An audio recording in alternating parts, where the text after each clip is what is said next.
Good morning, Ultimate Business Support. It's Nat here, and I am very super excited to have you all on the call because this is potentially going to be my last coffee chat for 4 weeks while I explore and relax in Europe. But I'm not sure if I feel like doing some, I'll do them. As I said, on holidays, I'm not promising regular time slots and things like that. So I can see a few of you jumping on the call. Can you just quickly give me a yes? You can see the background of my screen or the screen sharing, and that I can be heard. Also, at the same time, we are broadcasting live in the Ultimate Business Support Group on live stream. Okay, let me see. Yes. Hey, Liz, you were watching me now on the Ultimate Business Support and group, and I dropped out, but now I'm back on there as well. All good. Hey, Eleanor, nice to see you as well. Perfect. Thank you.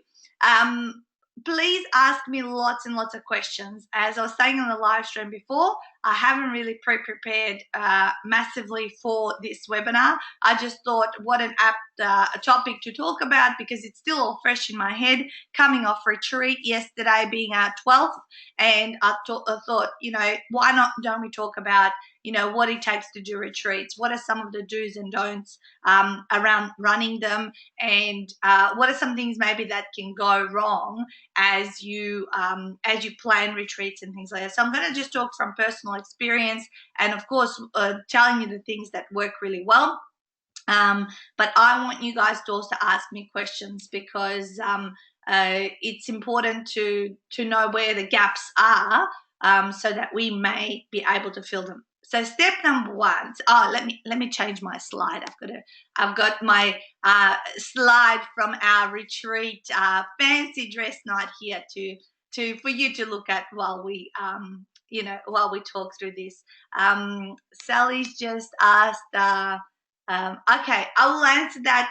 Thank you for a question, Sally. I will answer that question when a little bit later because we'll talk about people and personalities a bit later. So cool. So if I kind of divide this in, maybe we can divide this into a pre-retreat, during retreat, and post-retreat. So I'm going to talk about that stuff for Sally's question in terms of during.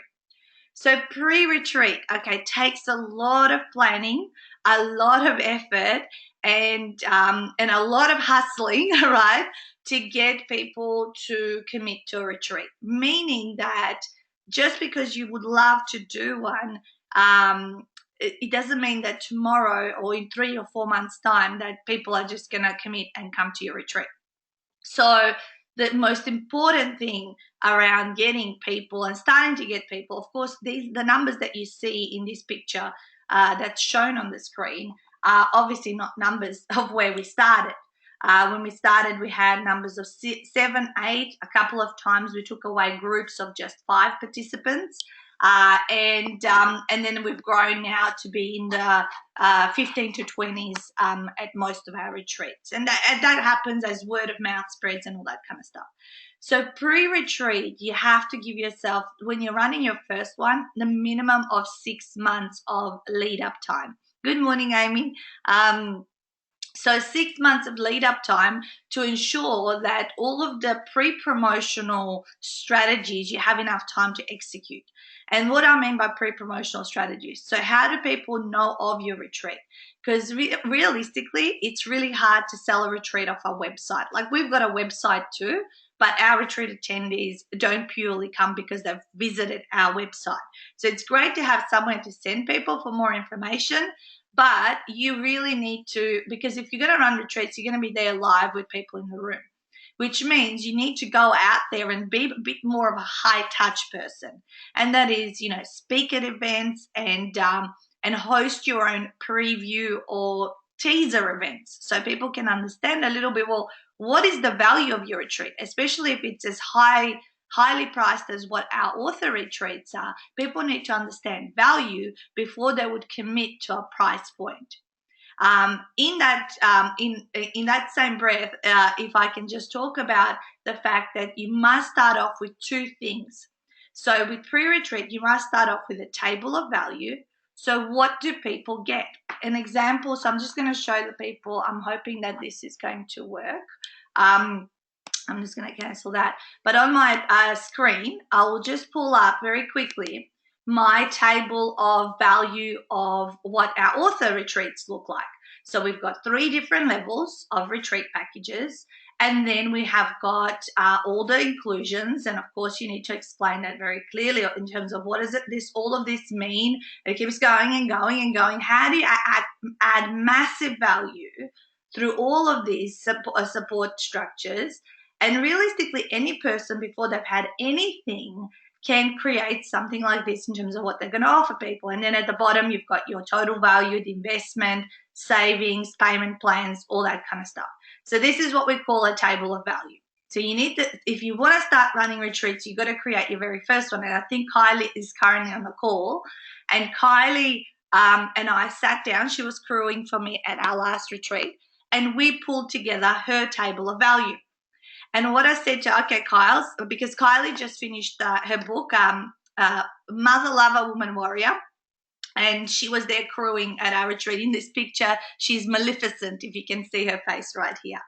And so we sat down in one of the hours that the authors were recording, and I helped her come up with her a table of value for her retreat, and we priced it up. We looked at her tangibles, intangibles she would be giving, looked at what the expenses would be, and then worked backwards to work out, well, what would you need to be reimbursed in terms of your time and your effort and your energy and your intellectual property.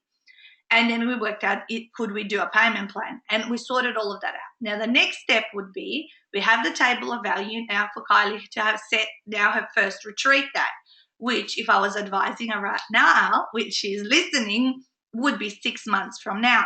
So what are we now in August? So yeah, I would be doing around February next year, which means that Kylie needs to then work out from back there. So she'll need to set the exact date. So step number 2 is you need to set your exact date you're going to go away on this retreat.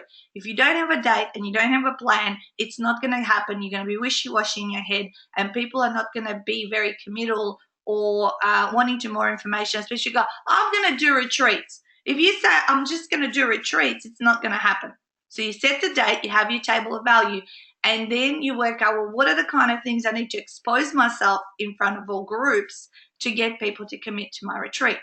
And for Kylie, I suggested to her that at least every fortnight she has to have some kind of a marketing strategy that will lead people into this retreat, whether she's going to host like an introductory seminar in her martial arts studio, or go and speak elsewhere, but she'll need to start getting those her vision sold, because when you do it for the very first time, you have to be all you have within yourself is your vision. And when I started the 48-hour author retreats, I had to sell that vision and that knowing that I knew I could help people go from start to finish with writing their books. So in terms of your retreat, you need to have this picture clear in your mind in terms of what are these people are going to walk away with when they have finished my retreat. And how is their life going to change? You have to believe.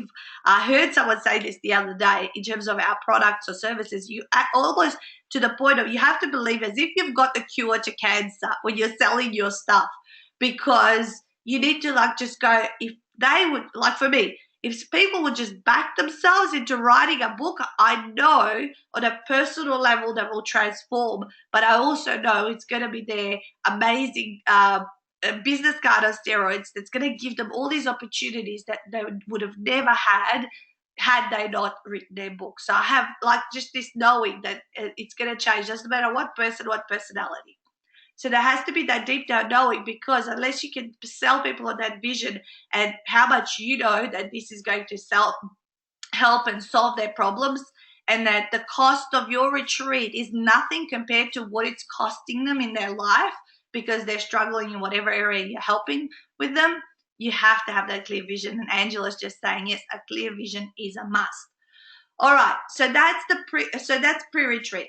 Enough lead up time, enough marketing activities and lead up events. You're not going to get to people to come to your retreat even if it's a few $1,000s. Just from announcing it on Facebook and saying, "Hey guys, I'm running retreats." You might have 2 or 3 inquiries from your warm network that already likes and trusts you. And by the way, when you start doing your retreats, initially you're going to start attracting people that belong to your warm network. So my very first group of authors were people that I had worked with one-on-one. There were people who I liked me, trusted me, had seen me around for a little while, and I had credibility in their eyes. But as time wore on, of course, you exhaust your warm network. You need to tap into cold networks, which is why we do, and you guys may have seen, we do a lot of Facebook advertising to get people to come along to our preview event and then to get to know us. And I guess through this whole process, what you're doing is you're warming up the people who are, don't know you from a bar of soap, as we say. Now my live stream has disappeared, but anyway, we'll keep going because we are going good on GoToWebinar. Hopefully that'll reconnect. Okay, so that's pre-retreat. I'm just watching my time. During retreat, so we're going into the 3 different stages. So of course, also just there's a lot of logistical things, obviously finding the correct venue, making sure that you have everything plan A, B, C, and D in case things go wrong. Or, of course, if there's any transfers, like we pick people up from the airport, but is there a different way something fell through that I could get there, all that kind of stuff. So there's a lot of planning, and I'm not going to go into logistical information on this call because there's just not enough time. But like checklists, all that, and you have to ensure that I have a plan if people pull out. So if people pull out, by the way, those of you that are on live stream, sorry, this is being recorded on GoToWebinar and it'll be a clear recording. I know I dropped out, but that's just the internet. So if you want to catch anything you've missed, make sure you get the other recording, which I'll post very, very soon. Okay, so heaps and heaps of planning and organization, but also you have to have criteria in your terms and conditions that if people drop out or for some reason pull out, is there going to be a penalty? Because you will be charged for the cost that you've hired the venue for, and you want to make sure that that's covered and that people also take your program seriously. Because if they don't take your program seriously, it's really hard to manage and plan, and so be quite firm when you are speaking to people about their program and what it means if they're changing dates. A lot of people will try to change dates on you. Can I come to a later retreat? Can I change this? Can I do that? Is there also going to be a penalty for changing dates and things like that? Because a lot of my terms and conditions say a lot of planning and preparation goes into this. I mean, a lot. And I say, please be respectful of the dates and stick with all of that. And if you want to change, this is the penalty. If you want to cancel, this is also the other penalty. So people just know, and they know upfront from day one when they're committing. Okay, so I'll move into now during. So during retreats, it's very important. The energy is gonna go obviously up and down depending on what you're doing. And for our guys, they start off, quite nervous and apprehensive. Can I do this? Can I speak out my books? You're gonna have a variety of personalities. And if I can touch on Sally's question here, that she said, "Hey Nat, have you ever had to handle a difficult person on retreat, and how did you do that?" I haven't had I don't tend to attract dickheads. I've talked about this at a lot of my events, that my husband and I 3 years ago came up with our no dickheads policy. And our no dickheads policy changes every year because as we grow, we actually become clearer and clearer on the types of people we want to be hanging around with. So number one, if you first of all write your no dickheads policy, which actually I've left space in those new planners that I printed. By the way, they have arrived. and that we call it the dream client description. We don't call it the no dickheads policy. Although maybe I'm thinking maybe next year's sprint run we can have it there and have a bit of a laugh. But we have that, and we're very clear on who we attract. But still, you can get to retreat, and difficult people don't need to be people who like say complain and things like that. Difficult people could mean that some people could be more chatty than others and be taking up a lot of time from the group. That could be someone who you may need to manage and ensure that they sort of stay in line and that everything is fairly distributed across the attendees. So what I created is the 1 minute rule. And I announce, so I pre-frame a lot of things. I pre-frame of how things are going to happen and what are the rules that we all have to abide by. They're by no means like really like aggressive or strictly delivered, but they're fun. Like we've got the 1 minute rule. What does that mean at retreat? Well, the 1 minute rule means that whatever you have to comment on, whatever feedback you want to give, whatever idea you have to verbalize it in a minute or less. Otherwise, I'm going to put my finger up like this. And that means the minute has run out. You need to really wind it up. Otherwise, I'm not going to be, I say to them, if I cut you off, and I put my finger up, it's not that I'm trying to be rude. It means that you're going to too much story, and we need to keep moving to make sure that everything is fair and everyone is getting the correct training and attention and all that kind of stuff. So the biggest challenge is, I believe, it has been with chatty people. Yeah, that's been kind of when I feel that they're not a difficult person. That's their style.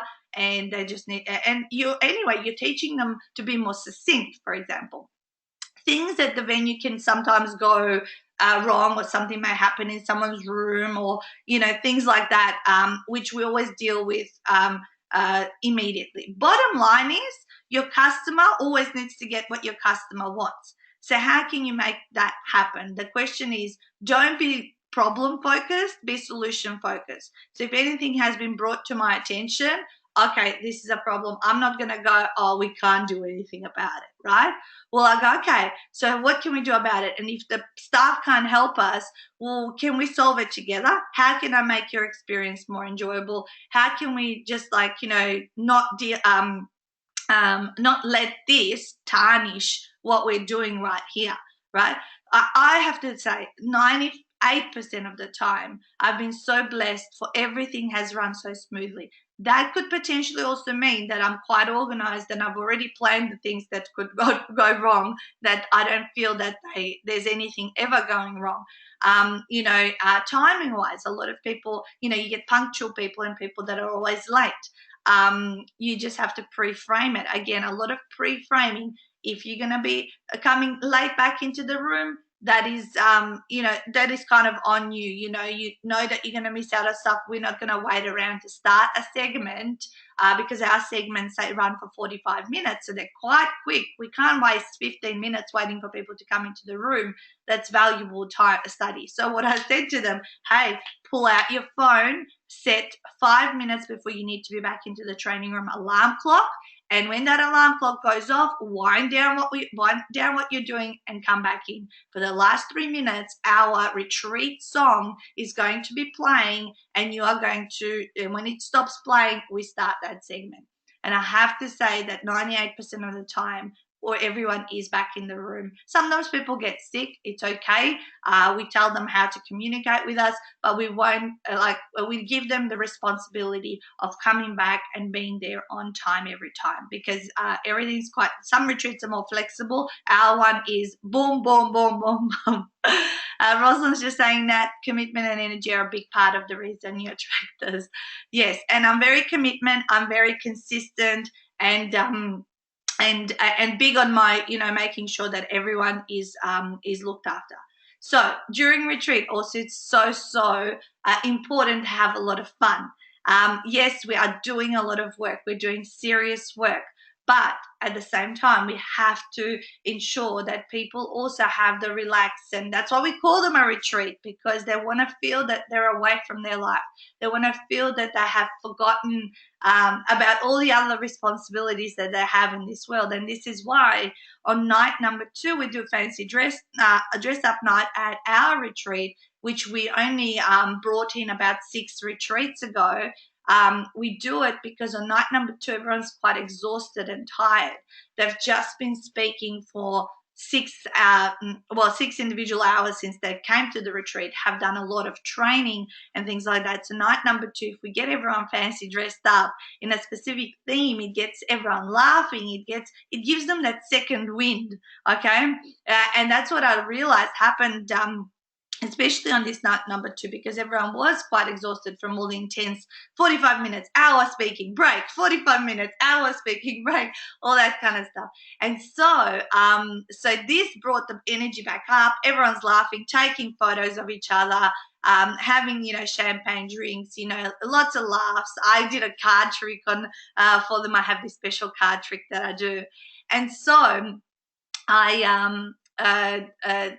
it brings that energy back up. So you need to figure out what kind of exercises or activities will you do to get people moving, and that just to keep them laughing. Music is very important. Every retreat that I do has their own special retreat song. It has their own special theme night. So I never try to do the same thing again over and over again. I mean, how boring. I would be so bored myself. So I love when we think up of different things to do every single time. And that's how I remember, and I have this special memory of each of them. I mean, retreats are just as much fun and rewarding for the people being there, but I think you yourself would have such an amazing time at the same time. Be ready to be utterly exhausted at the very, very end, because it's going to take a lot out of you. You're going to be holding the space for what it was, 20 people there that we were with collectively as a group. And you're going to have to be the first one to get up, the first one to set everything up, to keep giving people updates as to what is happening and when is it happening. And that takes a lot of energy, but you just turn up and you do it, and then you're just going to be do you think right now I'm super proud of myself? Of course I am. Am I super deserving to go on my European vacation? Absolutely. Like, it tastes a lot sweeter when you have done the work, and now you can enjoy the rest and the absolute wonderful memories that you have built. My live stream keeps dropping out, but anyway. Okay, so I'm just mindful of the time. So now I'm going to talk a little bit about post-retreat. So post-retreat, oh my God, there's a lot of information here. Hey, you guys, do you reckon do you want me to run like a longer 1-hour webinar, an official webinar down the track? Not immediately, but tell me if this information has been good, because now that I've started talking about it, I can see how much information I actually have. Let me type up in the question box on the live stream if a bigger webinar on this would be valuable. Okay, post-retreat. So this is something new that I've come up with. I'm so excited. Last retreat when I finished, I came home, after I came back from Thailand, I realized you know what? Often I'll go away on a vacation after a retreat because I need that rest and to recharge and come back stronger than ever, right? So I thought, why don't I record some accountability videos? So what I did is I filmed 5-minute videos, 10 of them. So 10 5-minute videos that now these guys from this weekend are going to start receiving at 3 days after their retreat, at 7 days, at 2 weeks, at 3 weeks, at 4 weeks, at 2 months, 3 months, 4 months, so up to 10. So I recorded 5-minute videos where I know what they are going through at what stage of the journey, because of course I've done this now so many times, and they're going to have an automated post-retreat follow-up. Okay, this is brand new. It's just starting. What happens is the more retreats you do, the more you refine your system, the more you're going to be able to offer. And this is why you also go up in price over time. So we've gone up in price at least 5 times in the last 3 years, because we have refined and fine-tuned this to be so much more than what it originally started off being. So post-retreat follow-up is huge. Also, of course, a real person phone call is a super necessary, and Stuart is generally in charge of doing those for our authors to check in and see how everyone is going, and to ensure that you see through. For us, our commitment is that they at a minimum will have their book in hand, but that we're following up and making sure that they have enough support, that if they got stuck and let life in the way, that we can reignite their motivation and their, how they were inspired at retreat, so that they can complete the project that they started with us. So post-retreat follow-up and nurturing is super important, because also these people are going to be around you, and they're going to have shared this unique and wonderful and once-in-a-lifetime experience with you. Because when we go on these experiences, it's the things that we remember most in our lives. That formulate, I was there at this time with these people, and you just laugh. You're taken back to that time every time you hear a song, or the song that you played at the retreat, or whatever it is, and you have those wonderful experiences. And for our people, it is, wow, they've got their book in hand. Meaning is that every time they see that book, they will be taken back to the experience of how it all began. So those are my insights. As far as what I can share on this call. I know that live stream's been completely naughty, but yes, there's been a few comments here from Sally, from Liz. Give us more value. Yes, good checklists, and what to do is valuable in a longer webinar.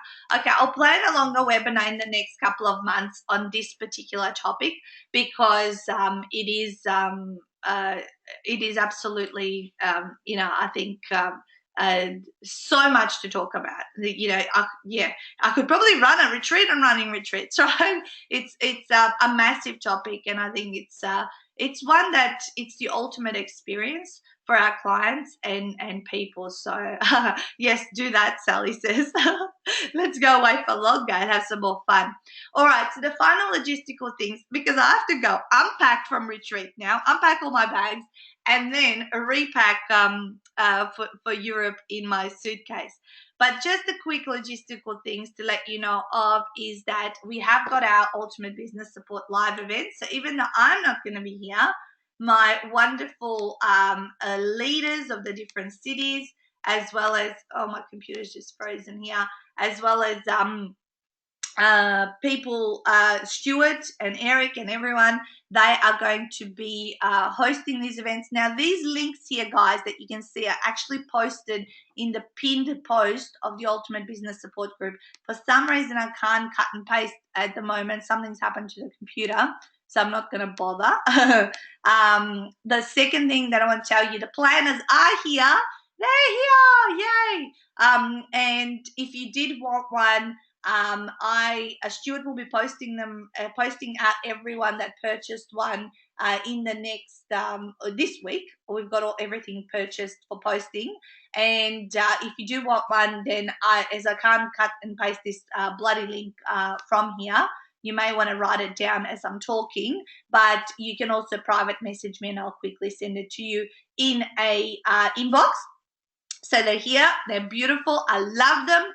And the very last thing is to mention that we're now half full with our VIP marketing days, which are coming up on the 11th of October and the 10th of November.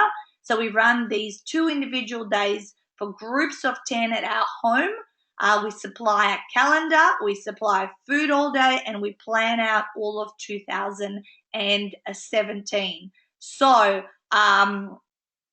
if you want to be involved in that, the investment is normally $597. At the moment, we are at $497. And so, if you do want to become part of that VIP marketing day, there's about 4 or 5 spots left in each of those 2 dates. So you will need to private message me, because that's how we're taking bookings, because they're very intimate.